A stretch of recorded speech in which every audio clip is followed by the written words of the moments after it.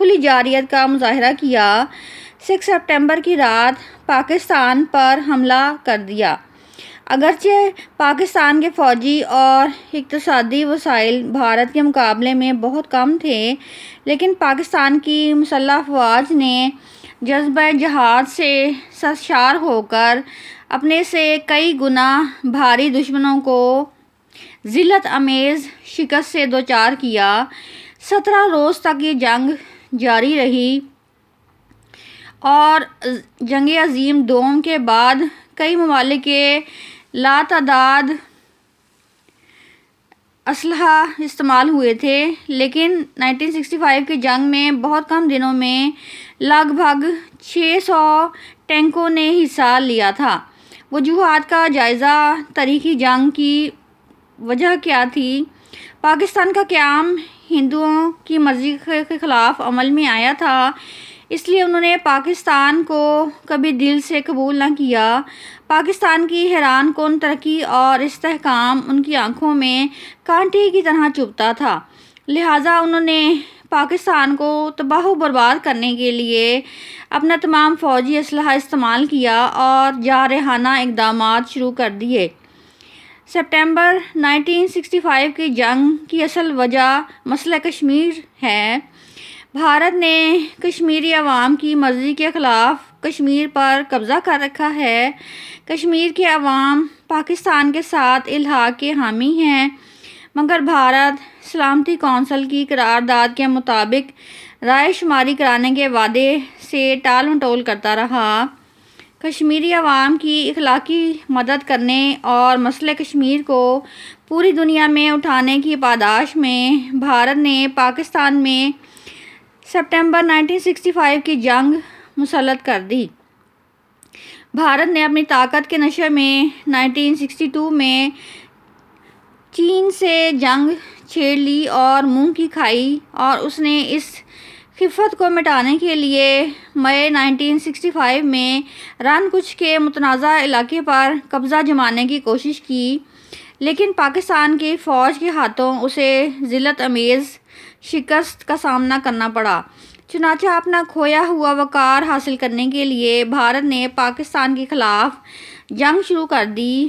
بھارت میں اپنے عام انتخابات ہونے والے تھے، مگر پارٹی انتخابات وہ جیتنا چاہتے تھے۔ انہوں نے پاکستان کو فتح کا فیصلہ کیا تاکہ ووٹوں سے ووٹ حاصل کیے جا سکیں۔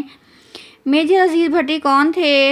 اپنے جانثاروں کے ساتھ BRP نہر کے پاس ڈٹے ہوئے تھے، جس پر کہ بھارتی افواج قبضہ کرنا چاہتی تھی، اور 7 سپٹمبر کو بھارت نے پوری طاقت کے ساتھ حملہ کیا اور میجر عزیز بھٹی اور میجر شفقت بلوچ نے صرف 110 سپاہیوں کی مدد سے بھارت کی پوری بریگیڈ کو صرف 10 گھنٹوں میں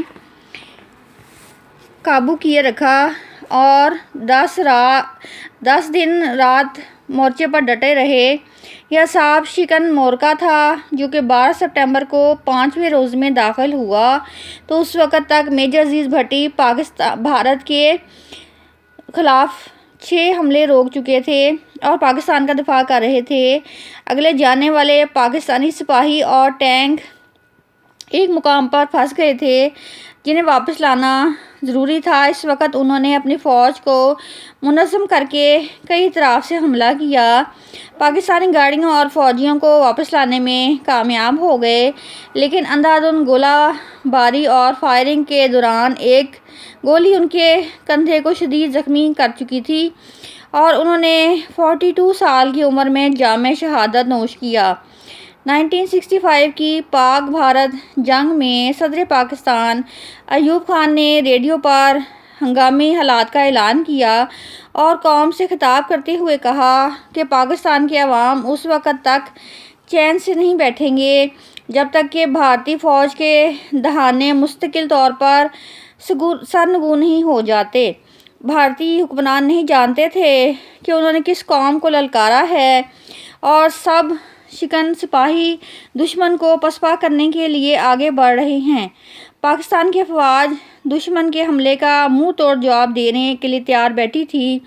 صدر پاکستان نے قوم کو پکارتے ہوئے کہا، مردانہ وار آگے بڑھو اور دشمن پر ٹوٹ جاؤ، خدا تمہارا حامی و ناصر ہو۔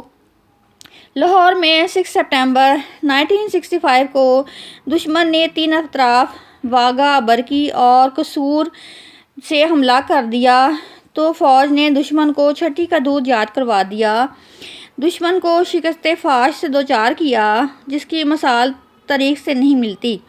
اس جنگ کا پس منظر کیا تھا؟ پاک افواج نے کس بہادری اور بہترین حکمت عملی کا مظاہرہ کیا؟ وہ جنگ میں تنہا اتنے بڑی فوج کے مقابلے میں کھڑے تھے۔ پاک افواج نے جوانمردی، بہادری اور جنگی مہارت کا وہ مظاہرہ کیا جس کی مثال دنیا کی جنگی تاریخ میں نہیں ملتی۔ بھارت نے قصور کی طرف سے لاہور پر قبضہ کرنے کی کوشش کی، لیکن پاکستان کے شیر دل جوانوں نے تھوڑی دیر میں حملہ پسپا کر دیا۔ اگلے روز پاکستانی فوج نے حملہ کیا، جوابی حملے کیے گئے اور پاکستان نے سلیمانکی کی طرف نیا محاذ کھولا، لیکن وہاں بھی انہوں نے اپنی بہادری سے ہی کام لیا۔ سیالکوٹ، لاہور اور قصور میں ناکامی کے بعد بھارت نے ٹینکوں اور بختر بن ڈویژن کے ساتھ سیالکوٹ کے علاقے چونڈا پر حملہ کر دیا۔ دوسری جنگ عظیم کے بعد دنیا میں بڑا زمینی حملہ تھا۔ بھارت کا ارادہ یہ تھا کہ سیالکوٹ سے جی ٹی روڈ پر قبضہ کر کے لاہور کا دوسرے شہروں سے رابطہ کاٹ دیا جائے، لیکن پاکستانی فوج نے اپنے سے کئی گنا بڑے دشمن کا مقابلہ کرتے ہوئے بڑے کارنامے سر انجام دیے اور دشمن حیران رہ گئے۔ پاکستانی قوم نے حور مجاہدین کے ساتھ مل کر دشمن کے چھکے چھڑا دیے اور ان کو پے در پے شکست دے کر کئی مورچوں پر قبضہ کرایا۔ ابتدائی دنوں میں ہی پاکستان کے فضائی ہوائے بازوں نے بھارتی ہوا بازوں پر برتری حاصل کر لی۔ پاکستانی فوج نے دشمن پر کاری ضرب لگاتے ہوئے شام نگر، جموں اور سری نگر کے اہم ہوائی اڈوں پر ٹھیک نشانے لگا کر درجنوں بھارتی طیارے تباہ کر دیے۔ بھارتی فضائیہ کی کمر توڑ کر رکھ دی گئی۔